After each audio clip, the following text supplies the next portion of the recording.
Hi, this is Okidokiboki, and today I'm going to be doing my Top 5 Wednesday for October 5th.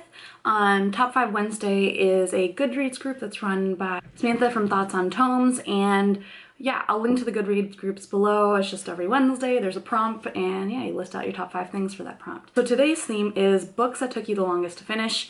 I actually have a really hard time because I haven't been good about using my Goodreads for a long period of time. I don't actually have a sense for which books took me the longest, so I kind of went for books that at least felt like they took me a long time to finish. So yeah, it might be more of a state of mind than actually a physical amount of time that it took. The first one is actually a book that I really love, and also like a whole just like genre of adaptations that I really love, and this is Pride and Prejudice by Jane Austen. I love Pride and Prejudice. I love like watching adaptations. I will sit down and go through marathons just like of all the adaptations that I have access to.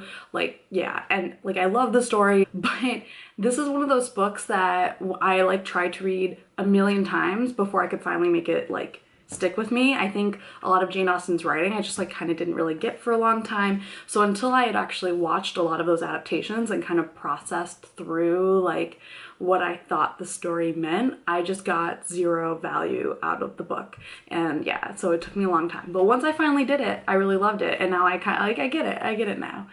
The second one is The Namesake by Jhumpa Lahiri. And I've talked a little bit about why The Namesake didn't really work for me. It is a book about Bengali immigrants and a Bengali immigrant kid, like should be kind of in my wheelhouse, but it's almost too much in my wheelhouse, and I just like hated the characters in a way that like felt personal, even if it's not really. It took me a while just to work through, and I think I actually skipped a lot of the middle and just skipped to the end because I was like, I just want to know, like, I guess that this book actually does have an ending. I kind of see a lot of shitty things happening, and I just wanted to get past it and just finish reading the book.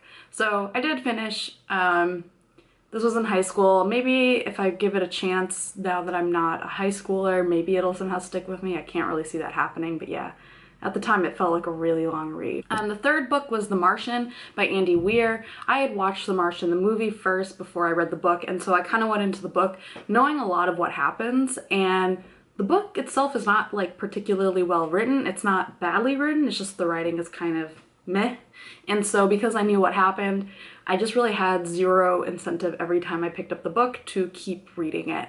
And really, well, not zero. I had only one reason to keep reading, which was that I knew there was one major occurrence that happens in the book that did not happen in the movie. So I basically read for that. It felt like a long, especially given how short the book is and how quickly it moves, it felt like a really long read for what it was.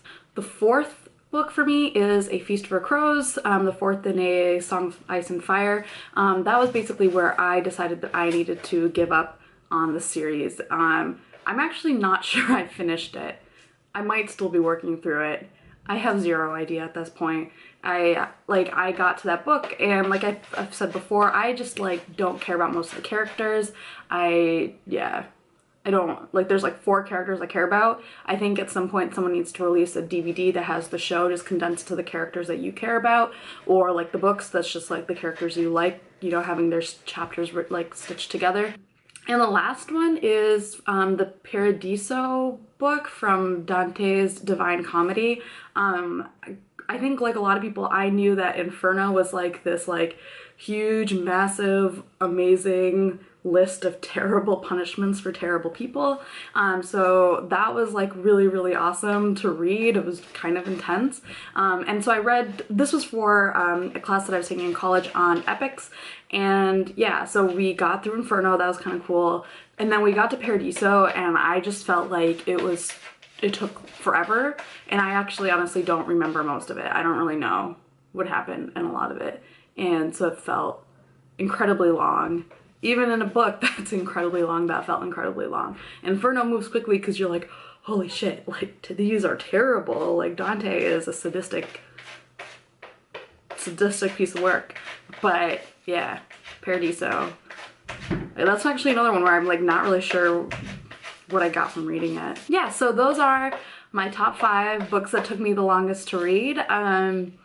Yeah, bye.